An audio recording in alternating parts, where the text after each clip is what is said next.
Selamat datang di channel Warisan Cakrawala TV. Pernahkah Anda mendengar tentang Nyi Roro Kidul, ratu penguasa pantai selatan yang penuh misteri?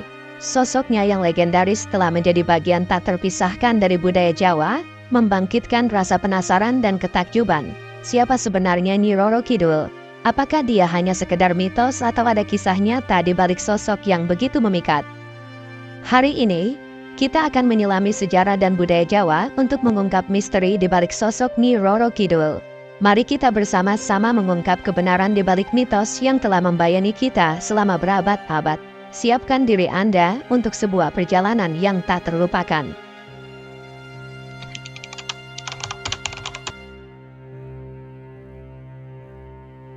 Kisah Nyi Roro Kidul telah mengakar kuat dalam budaya Jawa, melahirkan berbagai mitos dan legenda yang terus berkembang dari generasi ke generasi.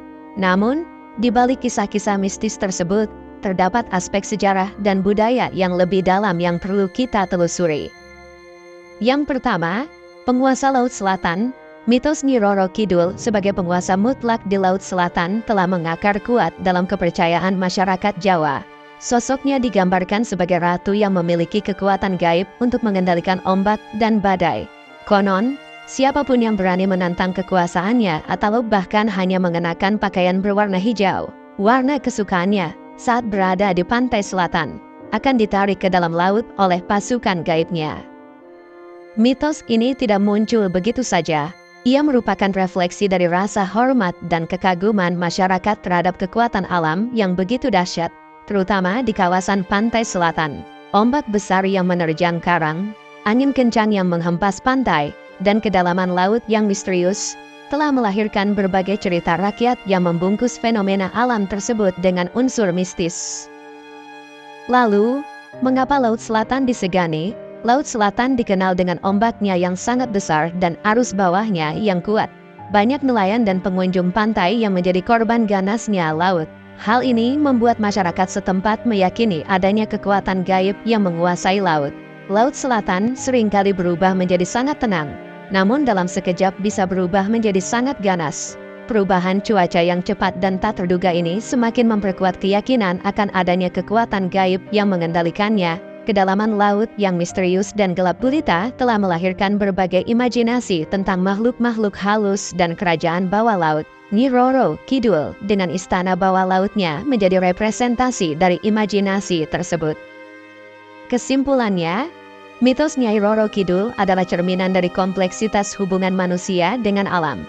Melalui mitos ini, kita dapat memahami bagaimana masyarakat Jawa memandang alam dan kekuatan gaib yang mereka yakini ada di dalamnya. Lalu yang kedua, berpakaian hijau. Salah satu ciri khas yang paling melekat pada sosok Nyi Roro Kidul adalah pakaian hijaunya yang indah. Warna hijau ini bukan sekadar pilihan estetika, melainkan memiliki makna simbolik yang mendalam dalam konteks mitos dan kepercayaan masyarakat Jawa. Lalu, mengapa hijau? Dalam banyak budaya, warna hijau dikaitkan dengan kehidupan, pertumbuhan, dan alam. Di Jawa, warna hijau sering dihubungkan dengan sawah yang subur, pepohonan yang rindang, dan alam yang asri. Bagi masyarakat Jawa, warna hijau melambangkan kesuburan, kemakmuran, dan keindahan alam. Laut, sebagai salah satu elemen alam yang paling dihormati, sering dikaitkan dengan warna hijau. Warna hijau pada laut seringkali diartikan sebagai simbol kedalaman, misteri, dan kekuatan alam yang tak terhingga. Nyi Roro Kidul, sebagai penguasa laut, pun diidentikan dengan warna hijau. Dalam beberapa tradisi, warna hijau juga dikaitkan dengan kesucian dan spiritualitas. Di Jawa, warna hijau sering digunakan dalam upacara-upacara keagamaan. Dengan demikian, warna hijau pada pakaian Nyi Roro Kidul dapat diartikan sebagai simbol kesucian dan kekuatan spiritualnya. Lalu, mengapa ada larangan memakai pakaian hijau? Mitos yang berkembang di masyarakat adalah siapapun yang mengenakan pakaian berwarna hijau di pantai selatan akan menarik perhatian Nyi Roro Kidul dan berisiko ditarik ke dalam laut. Larangan ini muncul karena beberapa alasan.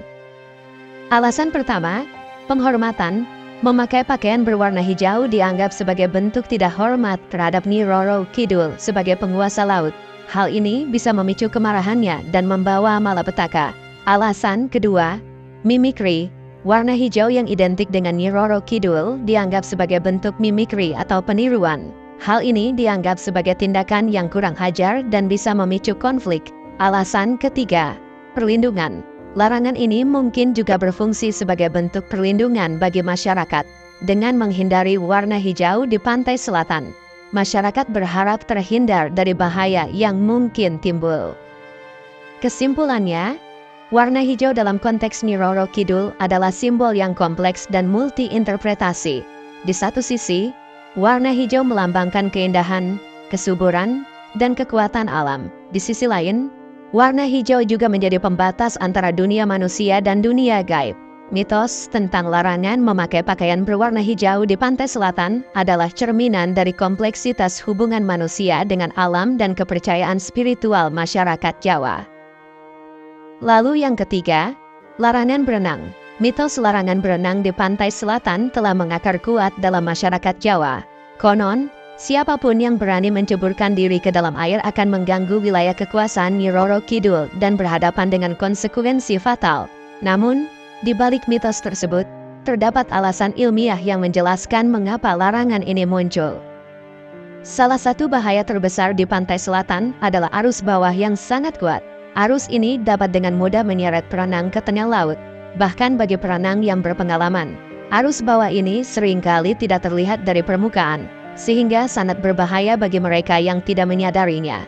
Pantai selatan terkenal dengan ombaknya yang besar dan seringkali datang secara tiba-tiba. Ombak besar ini dapat menghantam dengan kekuatan yang sangat dahsyat, sehingga sulit bagi perenang untuk bertahan.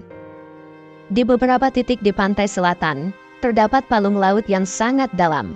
Palung ini dapat menciptakan pusaran air yang sangat kuat dan berbahaya. Siapapun yang terjebak dalam pusaran air akan sulit untuk menyelamatkan diri. Selain arus bawah dan ombak besar, terdapat berbagai fenomena alam lainnya yang membuat pantai selatan sangat berbahaya, seperti pasang surut yang ekstrim, gelombang rip, dan batu karang yang tajam.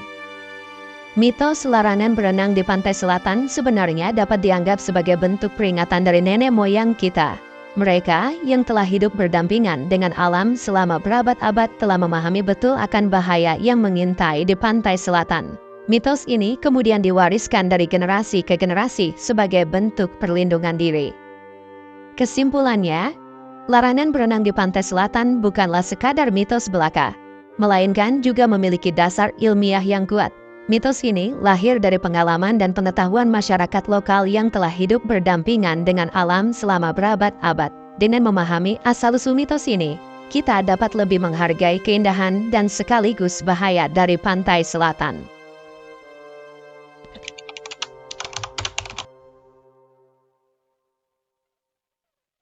Yang pertama, animisme dan dinamisme.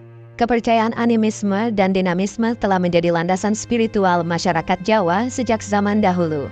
Animisme adalah kepercayaan bahwa benda-benda mati, seperti batu, pohon, atau sungai, memiliki roh atau jiwa.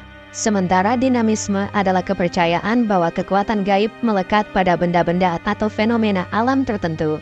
Kedua kepercayaan ini saling melengkapi dan membentuk pandangan hidup masyarakat Jawa yang harmonis dengan alam. Laut, dengan segala misteri dan keagungannya, menjadi salah satu objek yang paling dipuja dalam kepercayaan animisme dan dinamisme Jawa. Bagi masyarakat Jawa, laut bukan hanya sekadar kumpulan air asin yang luas, tetapi juga merupakan rumah bagi berbagai macam roh atau makhluk halus. Ombak yang bergulung-gulung, arus yang kuat, dan kedalaman laut yang tak terhingga dianggap sebagai manifestasi dari kekuatan gaib yang menguasai lautan. Dalam konteks ini, Nyi Roro Kidul hadir sebagai personifikasi dari kekuatan gaib yang menguasai Laut Selatan. Ia bukan hanya sekadar ratu, tetapi juga representasi dari alam semesta yang dinamis dan penuh misteri. Kepercayaan akan keberadaan Nyi Roro Kidul menunjukkan bahwa masyarakat Jawa memiliki rasa hormat yang mendalam terhadap kekuatan alam dan berusaha untuk hidup berdampingan dengan alam semesta. Lalu, mengapa laut dipuja? Laut merupakan sumber kehidupan bagi banyak makhluk hidup. Nelayan sangat bergantung pada laut untuk mencari nafkah. Oleh karena itu, laut dianggap sebagai sumber rezeki dan keberkahan. Laut juga merupakan simbol kekuatan yang dahsyat. ombak besar, badai, dan tsunami adalah bukti nyata dari kekuatan alam yang tak terkendali. Kedalaman laut yang gelap gulita dan misterius melahirkan berbagai imajinasi tentang makhluk-makhluk halus dan kerajaan bawah laut. Laut menjadi tempat bersemayamnya berbagai mitos dan legenda. Kesimpulannya, kepercayaan akan Nyi Roro Kidul sebagai penguasa Laut Selatan adalah cerminan dari pandangan hidup masyarakat Jawa yang sangat menghargai alam. Dengan memahami akar sejarah dan budaya di balik mitos ini, kita dapat lebih menghargai kekayaan budaya bangsa dan pentingnya menjaga keseimbangan antara manusia dan alam. Penting untuk diingat, kepercayaan animisme dan dinamisme adalah bagian integral dari identitas budaya Jawa. Meskipun zaman telah berubah, nilai-nilai yang terkandung dalam kepercayaan ini masih relevan hingga saat ini. Lalu yang kedua, Singosari dan Majapahit, kisah Nyi Roro Kidul. Dengan segala misteri dan keagungannya, tak lepas dari sejarah panjang kerajaan-kerajaan besar di Jawa, terutama Singosari dan Majapahit. Kedua kerajaan ini, dengan segala kejayaan dan kemegahannya, telah menyuburkan tanah tempat legenda Nyi Roro Kidul tumbuh subur. Kerajaan Singosari, dengan pusat pemerintahan di Kediri, merupakan salah satu kerajaan besar di Jawa pada abad ke-13. Meskipun tidak ada catatan sejarah yang secara eksplisit menghubungkan Singosari dengan Nyi Roro Kidul, namun atmosfer mistis dan kekuatan spiritual yang kental di kerajaan ini telah menjadi pondasi bagi lahirnya berbagai mitos dan legenda, termasuk kisah Nyi Roro Kidul. Kerajaan Singosari dikenal memiliki kekuatan spiritual yang tinggi. Banyak raja-raja Singosari yang dianggap memiliki kemampuan supranatural. Hal ini tentu saja membuka ruang bagi munculnya berbagai cerita rakyat yang menghubungkan para raja dengan kekuatan gaib, termasuk kekuatan Laut Selatan.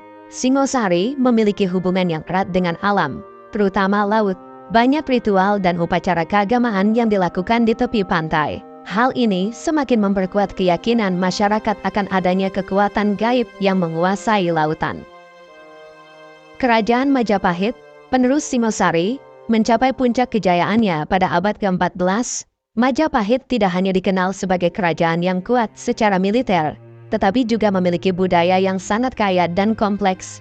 Banyak kisah tentang raja-raja dan putri-putri Majapahit yang dipenuhi dengan unsur mistis dan legenda. Salah satu tokoh penting dalam sejarah Majapahit yang sering dikaitkan dengan Nyi Roro Kidul adalah Ratu Tribhuwana Tunggadewi. Ada yang berpendapat bahwa Ratu Tribhuwana memiliki hubungan yang sangat dekat dengan Nyi Roro Kidul. Bahkan ada yang menyebutnya sebagai reinkarnasi dari Nyi Roro Kidul. Beberapa versi legenda menyebutkan bahwa Ratu Tribhuwana pernah mengunjungi istana bawah laut Nyi Roro Kidul. Pengalaman ini kemudian menjadi inspirasi bagi munculnya berbagai kisah tentang hubungan antara manusia dan dunia gaib. Baik Ratu Tribhuwana maupun Nyi Roro Kidul adalah simbol kekuatan perempuan. Keduanya digambarkan sebagai sosok yang bijaksana, kuat, dan memiliki pengaruh yang besar. Lalu, mengapa Majapahit dan Singosari? Kedua kerajaan ini merupakan kerajaan-kerajaan besar yang memiliki pengaruh yang sangat luas. Kisah-kisah tentang raja-raja dan putri-putri dari kerajaan-kerajaan ini cenderung lebih menarik dan abadi. Banyak aspek sejarah Singosari dan Majapahit yang masih menjadi misteri. Hal ini membuka ruang bagi imajinasi dan kreativitas masyarakat untuk mengisi kekosongan tersebut dengan berbagai cerita rakyat. Masyarakat Jawa pada masa itu memiliki kebutuhan spiritual yang tinggi. Kisah-kisah tentang raja-raja dan putri-putri yang memiliki kekuatan gaib memberikan mereka harapan dan inspirasi. Kesimpulannya, Singosari dan Majapahit telah memberikan kontribusi yang sangat besar dalam pembentukan mitos Nyi Roro Kidul. Kisah-kisah tentang kedua kerajaan ini telah menjadi fondasi bagi lahirnya berbagai cerita rakyat yang kaya akan imajinasi dan nilai-nilai spiritual. Dengan memahami sejarah dan budaya kedua kerajaan ini, kita dapat lebih memahami kompleksitas mitos Nyi Roro Kidul. Lalu yang ketiga, pengaruh Islam. Masuknya Islam ke Nusantara, khususnya Jawa, membawa pengaruh yang signifikan terhadap berbagai aspek kehidupan, termasuk kepercayaan dan mitos masyarakat. Proses Islamisasi yang berlangsung secara bertahap ini tidak serta-merta menghapuskan kepercayaan-kepercayaan animisme dan dinamisme yang sudah ada sebelumnya, melainkan justru terjadi proses akulturasi atau perpaduan antara keduanya. Dalam konteks mitos Nyi Roro Kidul, pengaruh Islam terlihat jelas dalam beberapa aspek. Aspek yang pertama, konsep jin dan makhluk halus. Salah satu kontribusi terbesar Islam dalam perkembangan mitos Nyi Roro Kidul adalah konsep jin dan makhluk halus. Dalam Islam, jin digambarkan sebagai makhluk gaib yang terbuat dari api. Konsep ini kemudian dipadukan dengan kepercayaan lokal tentang makhluk halus yang menghuni alam gaib, Nyi Roro Kidul. Dengan segala kekuatan gaibnya, seringkali digambarkan sebagai sosok yang memiliki hubungan erat dengan dunia jin. Aspek yang kedua, sinkretisme. Proses Islamisasi di Jawa tidak selalu berjalan linear. Seringkali terjadi proses sinkretisme, yaitu penggabungan antara ajaran Islam dengan kepercayaan lokal. Dalam konteks Nyi Roro Kidul, sinkretisme terlihat dalam bentuk pemujaan terhadap tokoh-tokoh lokal yang kemudian dikaitkan dengan ajaran Islam. Misalnya, Nyi Roro Kidul yang awalnya dianggap sebagai Dewi Laut, kemudian dikaitkan dengan konsep jin atau makhluk halus dalam Islam. Aspek ketiga, simbolisme. Banyak simbol dan ritual yang terkait dengan Nyai Roro Kidul memiliki makna ganda. Di satu sisi, simbol-simbol ini memiliki akar dalam kepercayaan animisme dan dinamisme. Di sisi lain, simbol-simbol ini juga mengandung unsur-unsur Islam. Misalnya, warna hijau yang identik dengan Nyai Roro Kidul, selain memiliki makna simbolik dalam kepercayaan lokal, juga dikaitkan dengan warna surga dalam Islam. Dan aspek yang keempat, fungsi sosial, mitos Nyi Roro Kidul, yang telah mengalami proses Islamisasi, tetap berfungsi sebagai alat untuk menjaga ketertiban sosial dan nilai-nilai moral.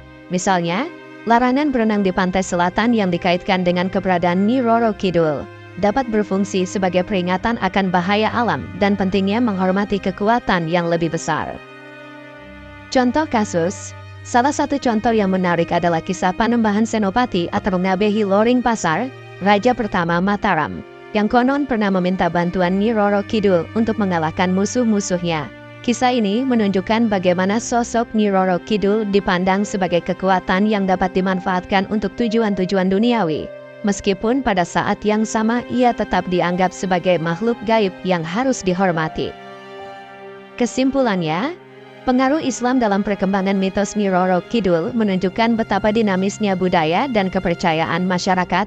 Proses Islamisasi tidak serta-merta menghapuskan kepercayaan-kepercayaan lama, melainkan justru melahirkan bentuk-bentuk baru yang merupakan hasil dari akulturasi dan sinkretisme. Mitos Nyai Roro Kidul adalah contoh yang menarik tentang bagaimana sebuah mitos dapat bertahan dan berkembang selama berabad-abad, sambil terus beradaptasi dengan perubahan zaman dan pengaruh budaya luar.